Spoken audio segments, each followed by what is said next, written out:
మీ మోకాల నొప్పులకు ఎటువంటి సర్జరీ లేకుండా ఎపియాన్ పెయిన్ క్లినిక్ అందిస్తున్న అత్యాధునిక చికిత్స. కోవిడ్ ప్రబలుతోందని వార్తలు వస్తున్నాయి. ఈ కరోనా వైరస్ల జాతి అనేది ఇప్పుడు పుట్టొచ్చింది కాదు, లక్షల ఏళ్ల నుంచి ఉంది. ఇది కాంటాక్ట్ కంటే కూడా ఇది ఎయిర్ బార్న్, అంటే గాలి ద్వారా వ్యాపిస్తుంది అనేది ప్రూవ్ చేసిన తర్వాత వరల్డ్ హెల్త్ ఆర్గనైజేషన్ కూడా వాళ్ళు ట్యాక్ చేంజ్ చేసుకున్నారు. ఇండియాలో దాని పరిస్థితి ఎలా ఉంది సార్ ప్రస్తుతం? ఈ పర్టికులర్ వేరియంట్ మన దేశంలోకి జ్వరబడింది సమాచారం లేదు. అలానే రాకుండా ఉంటుందా? రాకుండా ఉండదు. ఎందుకంటే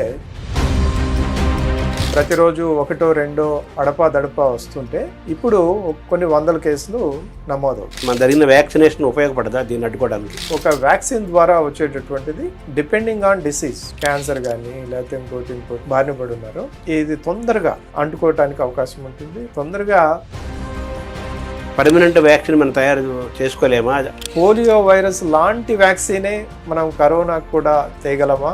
అంత ప్రభావవంతమైన, అంత ఈజీగా అడ్మినిస్ట్రేషన్ చేయగలిగేటటువంటిది, దీర్ఘకాలికమైనటువంటి ఇమ్యూనిటీ ఇవ్వగలిగేటటువంటిది మనం సాధించగలమా అంటే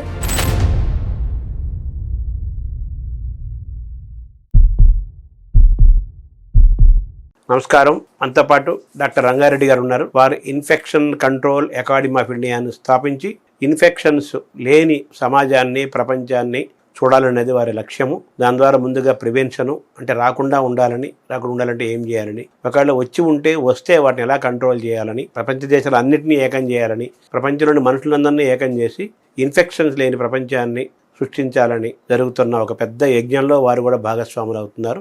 అందులో భాగంగానే ఇన్ఫెక్షన్ కంట్రోల్ అకాడమీ ఆఫ్ ఇండియాని స్థాపించి దేశవ్యాప్తంగా, ప్రపంచవ్యాప్తంగా వారు తిరుగుతూ ఆర్టికల్స్ రాస్తూ, ఉపన్యాసాలు ఇస్తూ, జర్నలిస్ట్కి రాస్తూ ఇలా అవేర్నెస్ తీసుకొచ్చే ప్రయత్నం చేస్తున్నారు. వారి బృందం అనేక పరిశోధనలు కూడా చేస్తున్నారు వారి ఆధ్వర్యంలో. వారిని అడిగి ఈ ఇన్ఫెక్షన్స్ గురించి తెలుసుకుందాము. అలాగే ఈ ఇన్ఫెక్షన్లో భాగమే కోవిడ్ మళ్ళీ వచ్చింది, ప్రబలుతోందన్న వార్తలు కూడా కొన్ని రోజుల నుంచి బాగా వస్తున్నాయి. వాటి గురించి అడుగుదాము. హెపటైటిస్ కూడా మళ్ళీ కోనసీమలో మళ్ళీ పైకి లేస్తుంది అంటున్నారు. ఇవన్నీ కూడా ఈ ఇన్ఫెక్షన్స్లో సంబంధించినవే. డాక్టర్ గారి ద్వారా వీటి గురించి మనం తెలుసుకొని అప్రమత్తమయ్యే ప్రయత్నం చేద్దాం. నమస్కారం. నమస్కారం. ముందుగా ఈ కోవిడ్ గురించి వార్తలు వస్తున్నాయి. మళ్ళీ కోవిడ్ ప్రబలుతోందని వార్తలు వస్తున్నాయి. ఇది ఎంతవరకు వాస్తవం? కోవిడ్ నుంచి మనం ఇంకా ఆ రక్షణలో ఉండాలా? ఇంకా కోవిడ్కి మనకి ఉన్న బంధాన్ని ఎలా చూడాలి? ప్రస్తుతం ఉన్న పరిస్థితిని ఎలా చూడాలి? అంటే ప్రధానంగా ఈరోజు కోవిడ్ సర్జీ గురించి మొట్టమొదటిగా చెప్పుకోవాల్సింది ఏంటంటే, ఇది ఎక్కడికి పోలేదు. ఈ కోవిడ్కి కారకమైనటువంటి వైరస్ ఏదైతే ఉందో అది మనతోటి సహజీవనం చాలా కాలం నుంచి చేస్తూ ఉంది. ఎప్పుడో 2019లో అది మొదటిసారి వచ్చినప్పుడు అది మనతోటి అప్పటి వరకు సంగత్యం లేదు. దానికి 2019లో ఒకసారి అది మ్యుటేట్ అయ్యి మానవ శరీరంలోకి ప్రవేశించిన తర్వాత అది మనతోటే సహజీవనం చేస్తాం. కొన్ని ప్రాంతాల్లో అది విపరీతమైనటువంటి సర్జన్ చూసింది ప్రపంచవ్యాప్తంగా. ఎస్పెషల్లీ మనకి భారతదేశం వచ్చే వరకు సెకండ్ వేవ్లో 2022లో విపరీతమైనటువంటి సర్జ్ వచ్చి చాలామంది ప్రాణాలు కోల్పోవడం జరిగింది. ఒక రకమైనటువంటి డిప్రెసివ్ స్టేట్లోకి మొత్తం సమాజాన్ని నెట్టింది. రైట్. దాని తర్వాత మనం చాలా క్విక్గా దాన్ని ఎలా అరికట్టాలి, దానికి వైద్యం ఎలా చేయాలి, దానికి ఏ రకమైనటువంటి వ్యాక్సిన్లు కావాలి, వీటన్నిటిని మనం సమకూర్చుకొని దాన్ని ప్రతిఘటించాము అంటే మనం ఒక వార్ విన్ అయినట్టు కాదు. We have one only A battle. ఒక వేవ్ని, రెండో వేవ్ని, మూడో వేవ్ని మనం సమర్థంగా ఎదుర్కొని ప్రాణ నష్టాన్ని, ధన నష్టాన్ని లేకుండా సాధ్యమైనంత తక్కువగా ఉండేటట్టు చేసుకోగలిగాం. సో అలా అని ఇది ప్రపంచ మ్యాప్లోంచి సమస్య పోయిందా అంటే సమస్య పోలేదు, అది ఎప్పటికీ ఉంటుంది. కాబట్టి మన జాగ్రత్తలో ఎప్పటికీ మనం ఉండాలి. ఇప్పుడు ప్రధానంగా ఈరోజు వస్తున్నటువంటి న్యూస్ ఏంటంటే, హాంకాంగ్ అలాగే సింగపూర్, ఈ 2 దేశాల్లో సర్జ్ మొదలైంది. అంటే సాధారణ స్థాయి కంటే ఎక్కువ కేసులు నమోదయ్యాయి. అలా అని అక్కడ ఏదో ఇప్పుడే బీభత్సం సృష్టించబడింది అనేటటువంటి వార్త కూడా కరెక్ట్ కాదు. ఇంతకుముందు ప్రతిరోజు ఒకటో రెండో అడపా దడపా వస్తుంటే ఇప్పుడు కొన్ని వందల కేసులు నమోదవుతున్నాయి. కాకపోతే దీనిలో మనకి ప్రధానంగా గుర్తుంచుకోవాల్సినటువంటి విషయం ఏంటంటే, మొన్నటి వరకు కూడా రకరకాల దేశాల్లో అక్కడక్కడ ఈ కేసులు ప్రబలుతూ ఉన్నాయి. రైట్. కాకపోతే ఆ సర్జ్కి, లోకల్ సర్జ్కి కారణమైనటువంటి ఏదైతే వేరియంట్స్ ఉన్నాయో ఆ వేరియంట్స్ ప్రమాదకరం కాకుండా ఉన్నాయి. దానివల్ల ప్రాణ నష్టం జరగలేదు. సాధారణమైనటువంటి సిమ్టమ్స్ తోటే, చాలా తేలికపాటి సిమ్టమ్స్ తోటే అక్కడ ఉండేటటువంటి ప్రజలు బయటపడ్డారు. కాకపోతే ఇప్పుడు సింగపూర్, హాంకాంగ్లో ఎందుకు మనం మాట్లాడుకుంటున్నామంటే దీని యొక్క ట్రాన్స్మిసిబిలిటీ, అంటే దీని యొక్క వ్యాప్తి చాలా వేగంగా ఉండటానికి అవకాశాలు ఉన్నాయి. అలాగే ఇంతకు ముందు ఉన్నటువంటి వేరియంట్స్ కంటే ఇది కొంత మనకి ప్రాణ నష్టానికి దారితీసేదానికి అవకాశాలు ఉన్నాయి అనేటటువంటి న్యూస్ వల్లనే ఈరోజు దీని గురించి కొంత మనం అధ్యయనం చేయాల్సి ఉంది. అలాగే మనం తగు చర్యలు తీసుకోవాల్సినటువంటి అవసరం ఉంది. లక్కీలీ ఏంటంటే ప్రపంచవ్యాప్తంగా ఈరోజు మనకి మొదట్లో ప్రపంచం అంతా తడబడ్డాగా, ఇంక్లూడింగ్ ప్రపంచ ఆరోగ్య సంస్థ కూడా చాలా కాలం తడబడి ఈ వ్యాధి యొక్క వ్యాప్తి ఎలా జరుగుతుంది అనేది కాంక్రిటైజ్ చేయలేదు. అందువల్ల ఏం చెప్పారు, మీరు చేతులు శుభ్రంగా కడుక్కోండి, శానిటైజర్లు ఉపయోగించండి, దీని మీద ప్రధానమైనటువంటి దృష్టి పెట్టారు. అంటే వాళ్ళు అనుకుంది ఏంటంటే వ్యాప్తి అనేది సాధారణంగా కాంటాక్ట్ ద్వారా జరుగుతుంది అనేది.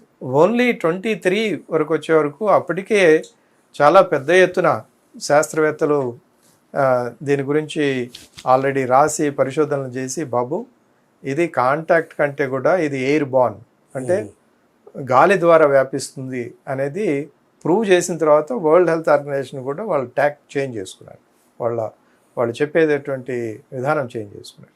కాబట్టి ఇప్పుడు ఏంటంటే మనకి ఈ మైక్రో ఆర్గానిజం గురించి ఎన్కోవ్, రైట్, దీని గురించి నావెల్ కరోనా వైరస్ ఏదైతే దీనికి ప్రధానమైనటువంటి కారకమైనటువంటి సూక్ష్మజీవి ఉందో దీని గురించి మనకి పూర్తిగా దాని జన్మపత్రి అంటాం కదా, జన్మపత్రి లాగా దాని గురించి మనకు అన్నీ తెలుసు. ఇప్పుడు ఒకే ఒక భయం ఆల్వేస్ ఏంటంటే ఈ కరోనా వైరస్ల జాతి అనేది ఇప్పుడు పుట్టొచ్చింది కాదు, లక్షల ఏళ్ల నుంచి ఉంది.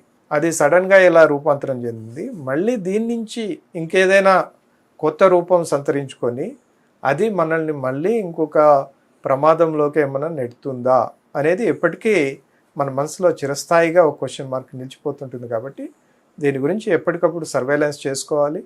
ఎప్పటికప్పుడు ఈవెన్ 1 కేసు 2 కేసులు అడపదడప వచ్చినా కానీ దాన్ని పూర్తిగా జెనోమిక్ సీక్వెన్సింగ్ చేసి, అలాగే ఏదైతే టెస్ట్లు ఉన్నాయో అవన్నీ చేసి ఎప్పటికప్పుడు దాని గురించి అప్రమత్తంగా ఉండాలి అనేది నా సందేశం. ఇండియాలో దాని పరిస్థితి ఎలా ఉంది సార్ ప్రస్తుతానికైతే మనకి ఇప్పటి వరకు కేంద్ర ప్రభుత్వం కానీ లేకపోతే రాష్ట్ర ప్రభుత్వాల నుంచి కానీ మనకి ఈ పర్టికులర్ వేరియంట్ మన దేశంలోకి జొరబడింది అనేది ఇంతవరకు అయితే మనకి సమాచారం లేదు. అలా అని రాకుండా ఉంటుందా? రాకుండా ఉండదు. ఎందుకంటే ప్రపంచంలో ఇందాక మనం తమాషగా అనుకున్నట్టు మానవులకి బోర్డర్లు, వీసాలు, పాస్పోర్ట్లు ఉన్నాయి, కానీ ఈ సూక్ష్మజీవులకి వాళ్ళకి బోర్డర్స్ కానీ లేకపోతే పాస్పోర్ట్లు, వీసాలు ఏం లేవు. అవి ఒక ప్రాంతం నుంచి ఇంకో ప్రాంతానికి సునాయాసంగా మన ద్వారానే వ్యాపిస్తాయి. ఎందుకంటే ఇప్పుడు ఈ వైరస్లు ఏదైతే ఉంటాయో అవి వాటంతట అవి జీవించలేవు. ఒక మానవ హోస్ట్ లేకపోతే ఇంకొక యానిమల్ హోస్ట్ కావాలి. ఆ హోస్ట్ ఉంటేనే వాటి జీవనం ఉంటుంది, వాటి మనుగడ ఉంటుంది. కాబట్టి ఏది వ్యాప్తి జరిగినా కానీ అది మన ద్వారానే జరగాలి. కాబట్టి ఇప్పుడు ఎక్కడైతే ఈ దేశాల్లో ఈ వ్యాధి ప్రబలుతూ ఉందో ఆ దేశాల నుంచి ఎవరైతే మనుషులు వస్తున్నారో వాళ్ళ గురించి కొంత నిఘా పెట్టాల్సినటువంటి అవసరం ఉంటుంది. అలాగే వాళ్ళకి ఏమైనా వ్యాధి లక్షణాలు కనుక కనపడేటట్టయితే వాళ్ళని క్వారంటైన్ చేయటం, వాళ్ళని సాధ్యమైనంత వరకు మిగతా వాళ్ళతోటి కలవకుండా చేయటం, ఇవన్నీ చేయటం అది ప్రభుత్వ పరంగా చేయాల్సింది. అలాగే మనం యాజ్ సిటిజన్స్, పౌరులుగా మన బాధ్యత ఏంటంటే మనకి ఏదైతే దేశాల్లో ఈరోజు పెచ్చరులుతూ ఉందో అక్కడి నుంచి వచ్చేవాళ్ళు ఎవరైనా మన బంధువులు, స్నేహితులు, ఇంకొకళ్ళు లేకపోతే మనమే అక్కడికి పోయి వచ్చి ఏదైనా మనకి సిమ్టమ్స్ ఉంటే లేకపోతే మన వాళ్ళకి ఏదైనా సిమ్టమ్స్ ఉంటే మనమే సరైనటువంటి జాగ్రత్తలు తీసుకొని అవసరమైతే ఇది ప్రభుత్వం అలాగే లోకల్గా ఉండేటటువంటి హెల్త్ అథారిటీస్ దృష్టి కనుక తీసుకొచ్చేటట్టయితే ఆ విధంగా అక్కడికక్కడే కట్టడి చేయడానికి అవకాశం ఉంటుంది. అది మొత్తం సమాజంలో ప్రబలకుండా. ఇప్పుడు మనకు వ్యాక్సినేషన్ జరిగింది, చాలా రకాల డోసులు వేసుకున్నాం మనము. సో మనలో ఈ ఇమ్యూనిటీ లెవెల్స్ పెరగలేదా? ఇప్పుడు మన జరిగిన వ్యాక్సినేషన్ ఉపయోగపడదా దీన్ని అడ్డుకోవడానికి? తప్పనిసరిగా ఉపయోగపడుతుంది. మనకి ఇమ్యూనిటీ అనేది రెండు రకాలుగా వస్తుందండి. ఒకటి మనం ఒక వ్యాధి మనలో వచ్చి పోయిన తర్వాత ఉండేటటువంటిది అది ఒక న్యాచురల్ ఇమ్యూనిటీ. ఓకే. సో రెండోది ఏంటంటే మనం వ్యాక్సిన్ ద్వారా రైట్ ఒక ఇమ్యూనిటీని ప్రోదుగల్పటం. ఈ రెండు ద బెస్ట్. ఏంటంటే ఒక వ్యాధి వచ్చిపోయిన తర్వాత అది ఉండేది చాలా దీర్ఘకాలికంగా ఉంటుంది. ఒక వ్యాక్సిన్ ద్వారా వచ్చేటటువంటిది depending on disease, depending on the vaccine, అది ఎంతకాలం ఆ ఇమ్యూనిటీని మనలో ఉంచుతుంది అనేది డిపెండ్ అయ్యి ఉంటుంది. ఇప్పుడు Covid vaccines most of them RNA vaccines అయినా కానీ ట్రెడిషనల్ వ్యాక్సిన్స్ అయినా ఇంకోటైనా ఏదైనా కానీ ఈ కంపెనీలు క్లెయిమ్ చేసినటువంటి ఏంటంటే ఇది ఒక 2 సంవత్సరాలు లేకపోతే సంవత్సరం డిపెండింగ్ ఆన్ నేను ఏ కంపెనీ అనేది తీసుకుంటే సంవత్సరం 2 సంవత్సరాలు ఉంటుంది, తర్వాత బూస్టర్ డోస్ తీసుకోవాల్సి ఉంటుంది అనేది వాళ్ళు చెప్పినటువంటి విషయం. ఇప్పుడు మనకి బూస్టర్ డోసులు కూడా అయిపోయి ఒక 2 సంవత్సరాలు అయింది. అలా అని ఇప్పటికిప్పుడు మనం పోయి వ్యాక్సిన్లు వేసుకుందామా, మళ్ళీ 143 కోట్ల మంది ప్రజానీకానికి మళ్ళీ ఇవ్వాలా అంటే అవసరం లేదని అనుకుంటున్నాను నేను. ఎందుకంటే ఆల్రెడీ మనలో కొంత ఇమ్యూనిటీ ప్రోతుగొల్పబడింది. ఇప్పుడు ఉండేటటువంటి వైరస్ వ్యాప్తి ఏదైతే ఉందో దాని యొక్క సివియారిటీ ఏదైతే ఉందో రైట్ అంత లేదు. కాబట్టి ఇప్పటికిప్పుడు మనం బారులు తీరి పరుగులు పెట్టి చేయాల్సినటువంటి అవసరం అయితే నాకు కనపడట్లేదు. రాబోయే కాలంలో ఒకవేళ ఇది రిలేటెడ్ అయితే అప్పుడు ప్రధానంగా వల్నరబుల్ పాపులేషన్ గురించి మనం వాళ్ళని గుర్తించి వాళ్ళకి ఏ విధమైనటువంటి సహాయం చేయాలి, ఏ విధమైనటువంటి ఇమ్యూనిటీ వాళ్ళలో ప్రోదుగొల్పాలనేది తప్పనిసరిగా ఆలోచించాలి. అంటే ఈ వల్నరబుల్ పాపులేషన్ అంటే ఎవరు? వృద్ధులు, ఎస్పెషలీ 60-70 సంవత్సరాలు దాటిన వాళ్ళు. ఎందుకంటే ఈరోజు 60 సంవత్సరాలు దాటడం అనేది ఒక పెద్ద విషయం కాదు. మనం కనుక హిస్టారికల్గా చూసుకునేటట్టయితే పెన్సిలిన్ కనిపెట్టినప్పటికీ అంటే 40-41లో అది ప్రపంచవ్యాప్తంగా కమర్షియలైజ్ అయింది. అప్పటి నుంచి ఇప్పటి వరకు తీసుకుంటే గత 80 సంవత్సరాల్లో మన ఆయుర్దాయం ప్రపంచవ్యాప్తంగా 25 సంవత్సరాలు పెరిగింది. లైఫ్ ఎక్స్పెక్టెన్సీ జీవించే కాలం భారతదేశంలో కూడా అది పలు కారణాల వల్ల, మన జీవన ప్రమాణాలు పెరగటం వల్ల, మనకి వైద్యం అందుబాటులో ఉండటం వల్ల, మెడిసిన్స్ అందుబాటులో ఉండటం వల్ల, వ్యాక్సినేషన్లు చేసుకోవటం వల్ల, వీటన్నిటి వల్ల మన ఆయుర్దాయం భారతదేశంలో కూడా పెరిగింది. కాబట్టి ఈరోజు మనకి గ్రేయింగ్ పాపులేషన్ 60 ఏళ్ళకి పైబడిన వాళ్ళ సంఖ్య కూడా బాగానే పెరుగుతూ ఉంది. అది ఇంకొక సబ్జెక్టు. అది మనకి ఏ విధంగా అన్ఈజీ సిచ్యువేషన్ క్రియేట్ చేయబోతుంది ఫ్యూచర్లో అనేది మనం మళ్ళీ తర్వాత మాట్లాడుకుందాం. కాకపోతే గ్రేయింగ్ పాపులేషన్ మనకు పెరుగుతూ ఉంది. వాళ్ళ గురించి మనం దృష్టి పెట్టాల్సినటువంటి అవసరం ఉంది. ఎస్పెషల్లీ మన తెలుగు రాష్ట్రాల్లో కనుక తీసుకునేటట్టయితే ఆయుర్దాయం పెరిగింది కానీ వాళ్ళ యొక్క లైఫ్ స్టైల్ వల్ల, తర్వాత వివిధ కారణాల వల్ల వాళ్ళు ఆరోగ్యవంతమైనటువంటి జీవితం గడపట్లేదు. ఓకే, 60 సంవత్సరాలు పైబడుతున్నాయి. అయితే ఏవో రకరకాల రోగాలు, డయాబెటీస్, హైపర్ టెన్షను, ఒబేసిటీ, ఇట్లా రకరకాల వ్యాధులతోటి వాళ్ళు అంటే 50% కంటే పైన ఆ ఏజ్ కేటగిరీ మందులతో మెయింటైన్ చేస్తారు. మీరు చెప్పింది కరెక్ట్. ఇది మెయింటెనెన్స్లో ఉంది, ఇది కారు మెయింటెనెన్స్లో ఉంది అంతే. సో అలాంటి వాళ్ళకి ఏంటంటే ఈ చిన్న ఈ అవుట్ బ్రేక్స్ వచ్చినా కానీ వాళ్ళు ప్రమాదానికి గురి అయ్యేటానికి అవకాశం ఉంటుంది. కాబట్టి వాళ్ళ గురించి దృష్టి పెట్టాలి. అలాగే ఇమ్యూనో కాంప్రమైజ్డ్ పేషెంట్స్ అంటే క్యాన్సర్ కానీ లేకపోతే ఇంకోటి ఇలాంటి దీర్ఘకాలికమైనటువంటి వ్యాధులు ఎవరైతే బారిన పడి ఉన్నారో వాళ్ళలో కూడా ఇది తొందరగా వాళ్ళకి అంటుకోవటానికి అవకాశం ఉంటుంది. తొందరగా అంటుకోవటమే కాకుండా ఆ వ్యాధి యొక్క తీవ్రత పెరిగేదానికి ఎక్కువ అవకాశాలు ఉంటాయి. కాబట్టి అలాంటి పాపులేషన్ని మనం మొదటగానే గుర్తించి వాళ్ళని ఎలా రక్షించాలి అనేది మనం తప్పనిసరిగా చర్యలు తీసుకోవాల్సినటువంటి అవసరం. అంటే వాళ్ళని రక్షించినప్పుడు వాళ్ళకి మళ్ళీ ఏదైనా మెడికేషన్ చేయాలా, వ్యాక్సిన్లు వేయాలా?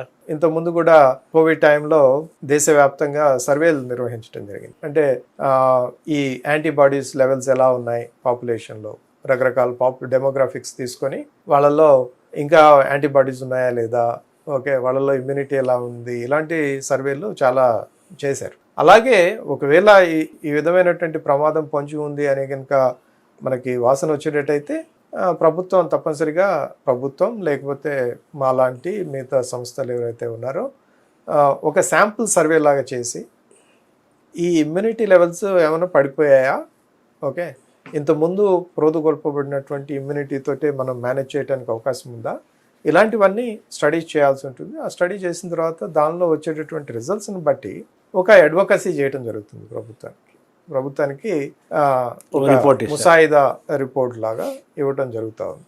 అది చూసి ప్రభుత్వం దాని యొక్క స్ట్రాటజీ అలాగే దాని యొక్క పాలసీని సవరించుకోవటం లేకపోతే దాన్ని ట్వీక్ చేయడం జరుగుతూ ఉంటుంది. ఈ సిచ్యువేషన్లో కూడా అలాగే జరుగుతుంది. ఇప్పుడు పర్మనెంట్గా ఈ కరోనాను పోగొట్టే ఒక పర్మనెంట్ వ్యాక్సిన్ మనం తయారు చేసుకోలేమా? అది తయారవడానికి ఎంత టైం పడుతుంది? ఈ వ్యాక్సిన్ అనేది ఒక యాంగిల్ మాత్రమే, అంటే ఒక కాంపోనెంట్ మాత్రమే.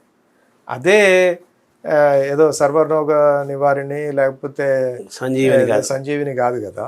ఓకే, అది ఒక కాంపోనెంట్. ఎస్పెషల్లీ మనకి ఈ వ్యాధి విపరీతమైనటువంటి తీవ్ర స్థాయిలో పెరిగి చాలామంది ప్రాణాలను బలికొంటూ ఉంది, హాస్పిటల్స్ అన్ని నిండిపోతున్నాయి. అలాంటప్పుడు ఇది చాలా ఉపయోగపడింది, రైట్? కానీ దాన్నే మనం ప్రధాన అయినటువంటి ఆయుధం చేసుకోవడానికి అవకాశం లేదు లాంగ్ టర్మ్లో. ఓకే, మనం చూసుకోవాల్సింది ఏంటంటే దీని నివారణ ఎలా ఉండాలి, ప్రివెన్షన్ ఎలా ఉండాలి. ఓకే, దీన్ని ఎరాడికేట్ చేయడానికి అవకాశం అనేది చాలా తక్కువగా ఉంటుంది. ఏది ఇప్పుడు మన భారతదేశం గురించి చెప్పుకోవాలంటే one of the biggest successes in India is polio eradication. మనం పోలియోని మన దేశ సరిహద్దుల నుంచి తరిమి కొట్టాం. ఓకే, అలా అని మనం సురక్షితంగా ఉన్నామా అంటే లేదు. ఎందుకంటే కొన్ని దేశాలు, ఇప్పుడు పాకిస్తాన్, ఆఫ్ఘనిస్తాన్, నైజీరియా ఇలాంటి దేశాల్లో ఇంకా ఈ వ్యాధి కారకమైనటువంటి polio virus, right, wild polio virus ఇంకా అక్కడ సర్క్యులేషన్లో ఉంది. కాబట్టి ఏ రోజైనా, ఏ క్షణమైనా, ఏ సంవత్సరం అయినా అది మన దేశంలో మళ్ళీ అడుగు పెట్టడానికి అవకాశం ఉంటుంది. కాబట్టి మనం ఏం చేస్తాం, కంటిన్యూస్గా కొత్తగా పుట్టినటువంటి పిల్లలకి మనం కంటిన్యూస్గా పోలియో డ్రాప్స్ వేస్తాం.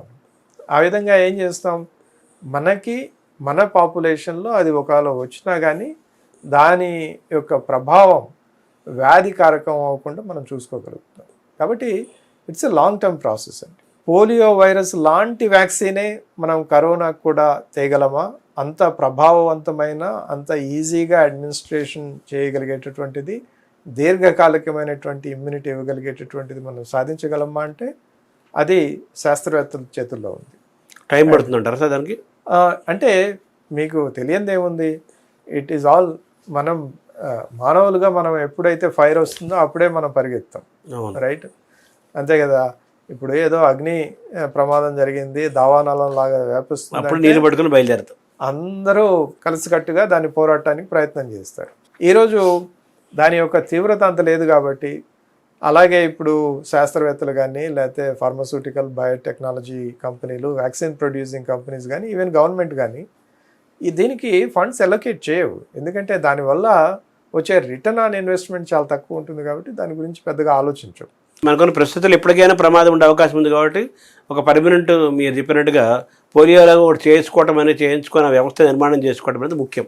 అలా జరుగుతాయి, జరుగుతూనే ఉన్నాయి. ఇది ఒక నిరంతర ప్రక్రియ, ఇది ఒక రోజుతోటి ఆగేది కాదు. ఈరోజు కోవిడ్ వచ్చింది, రేపు ఇంకోటి వస్తుంది, రైట్? ఇది ఒక నిరంతర ప్రక్రియ. ఈ ప్రపంచ దేశాలన్నీ కూడా ఒక అకార్డ్, మనకి మొన్న మార్చిలోనే ప్రపంచ దేశాలన్నీ ఒక అకార్డ్ సైన్ చేశాయి. ఇది ప్రపంచ ఆరోగ్య సంస్థ ఆధ్వర్యంలో. ఈ ప్రపంచ దేశాలన్నీ కంకణం కట్టుకొని చెప్పింది ఏంటంటే, మనకి pandemic prevention, preparedness and response అనేటటువంటి ఒక అకార్డ్ని మనం సైన్ చేయాలని చెప్పి చాలా తర్జన భర్జనలు పడి ఆల్మోస్ట్ 3 సంవత్సరాలు రకరకాల గొడవలు, రకరకాల వాదాలు. ఎందుకంటే దీనిలో దేశాలు ఒకటే కాదు, దీంతో అన్నీ అనుసంధానమై ఉన్నాయి. ముఖ్యంగా ఇప్పుడు పెద్ద పెద్ద ఫార్మాస్యూటికల్ కంపెనీస్ ఉన్నాయి, వాళ్ళు ఆల్రెడీ చాలా ఇన్వెస్ట్ చేస్తున్నారు. ఓకే, మీరు ఏదైనా మీ దేశంలో ఒక ప్రమాదం వచ్చింది అని మా ఇంటలెక్చువల్ ప్రాపర్టీ అంటే మా పేటెంట్ని వాటిని రద్దు చేసేటట్టయితే మాకు నష్టం జరుగుతుంది కదా అనేది కూడా ఒక వాదన తెరపైకి వచ్చింది. వాటన్నిటినీ అధిగమించుకొని ఈరోజు పాండమిక్ అకార్డ్ని తయారు చేసుకోవడం జరిగింది. ఇది ఏదైతే మనం కోవిడ్ టైంలో తడబాట్లు ఉన్నాయో వాటిని సవరించడానికి ఇది ఈ అకార్డ్ వచ్చింది. ఈ అకార్డ్ వల్ల ఏమవుతుంది, పరస్పరమైన సహకారం, అలాగే ఇన్ఫర్మేషన్ ఒకటే కాకుండా ఈ శాంపుల్స్ ఒకళ్ళు ఇచ్చుకొని, ఓకే మా దేశంలో ఇది వచ్చింది చూడండి ఒకసారి, మీ దేశంలో ఏమైనా వస్తుందా, ఇలా పరస్పరంగా సైంటిస్టులు కానీ, దేశం కానీ, అలాగే కంపెనీస్ కానీ, మాలాంటి సివిల్ సొసైటీ ఆర్గనైజేషన్స్ కానీ అందరూ కూడా సంయుక్తంగా పోరాడాల్సిన సమయం వచ్చినప్పుడు ఒక ట్రాన్స్పరెంట్ ఎక్స్చేంజ్ ఆఫ్ ఇన్ఫర్మేషన్, అది ఒక ప్రధానమైనటువంటి ఇది. రెండోది, మీకు గుర్తుండున్నట్టయితే ఈ కోవిడ్ తీవ్రమైనటువంటి స్థాయిలో ఉన్నప్పుడు ఫైజరు అలాగే మిగతా పెద్ద కంపెనీలు ఏవైతే ఈ కోవిడ్ వ్యాక్సిన్ తెచ్చాయో అది ప్రపంచ దేశాల మీద వాటి యొక్క ఆధిపత్యాన్ని ప్రదర్శించడానికి ట్రై చేశాయి. అలాగే అక్కడ ఉండేటటువంటి లిమిటెడ్ అవైలబిలిటీ ఆఫ్ వ్యాక్సిన్స్ పెద్ద పెద్ద దేశాలు, సంపన్న దేశాలకు అలొకేట్ చేశాయి. అంటే ఎవరి దగ్గర డబ్బులు ఉంటే వాడికే, డబ్బున్న దేశాలకి డబ్బుంటే జీవితం ఉంది, లేకపోతే జీవితం లేదు. అంటే ఒక ఈక్విటీ అనేది దెబ్బతింది. అంటే డబ్బు లేనివాడు వాడి చావు వాడు చావాల్సిందే అన్నట్టు ఒక రకమైనటువంటి పరిస్థితి సృష్టించబడింది. ఇండియా ఆ విధంగా చూసుకునేటట్టయితే మనం సెల్ఫ్ సఫిషియెంట్గా ఉన్నాం కాబట్టి దీన్ని కేర్ చేయకుండా మన సార్వభౌమత్వాన్ని ఈ కంపెనీలకి తాకట్టు పెట్టకుండా రైట్ మనం దీని గురించి బయటపడటం జరిగింది. అదే ఇప్పుడు మీరు సౌత్ ఆఫ్రికా, బ్రెజిల్ లాంటి దేశాలు తీసుకున్నట్టయితే వాళ్ళు ఫైజర్కి రాసిచ్చారు, ఒకవేళ మీ వ్యాక్సిన్ వల్ల ఏమైనా మా దేశంలో ప్రజలకు ఏదైనా హాని జరిగితే దానికి మీ బాధ్యత లేదు అని. అలాంటిది మనం రాయించుకొని ఇచ్చారు. అంటే రేపు ఒకవేళ ఏమైనా జరిగితే ఆ కేసులన్నీ మా మీద పడితే మాకు ఎంతో భారీ నష్టం జరుగుతుంది కదా అనేటటువంటి ఒక ఆలోచనతో అట్లా చేశారు. కండిషన్లు పెట్టారు, కంపెనీలు పెట్టాయి. మన భారతదేశం ఆ టైంలో చాలా దృఢంగా నిలబడింది. మేము కూడా చాలాసార్లు దాని గురించి హెచ్చరించాం, ఇది ఈ విధమైనటువంటి పొరపాటు చేయకూడదు అని. రైట్. సో అది పొరపాటు చేయలేదు. భారతదేశం చాలా దృఢంగా నిలబడి ఆ కంపెనీలు అడుగుతున్నటువంటి ఒప్పంద పత్రాలు ఉన్నాయి అది ఇవ్వకుండా మంచి పని చేశారు, మనం బయటపడ్డాం. సో మొత్తం మీద ఈ కోవిడ్ లాంటివి మొదలకుండా పెరగకుండా వచ్చినా కానీ, అంతకంటే ప్రమాదకరమైన వచ్చినా కానీ మనం తట్టుకొని నిలబడటానికి తగ్గట్టుగా మనం అందరం కలిసి ప్రపంచ దేశాలను కలిసి మనం దాని మీద పోరాటం చేయాలి, సిద్ధం అవ్వాలి, ఆల్టర్నేటివ్ మెజర్స్ కనుక్కోవాలని మన జరిగిన సమావేశంలో నిర్ణయాలు తీసుకున్నాయి. ఆ వర్క్ జరుగుతుంది. అంతే కదా. థ్యాంక్ యూ డాక్టర్ గారు. నమస్కారం.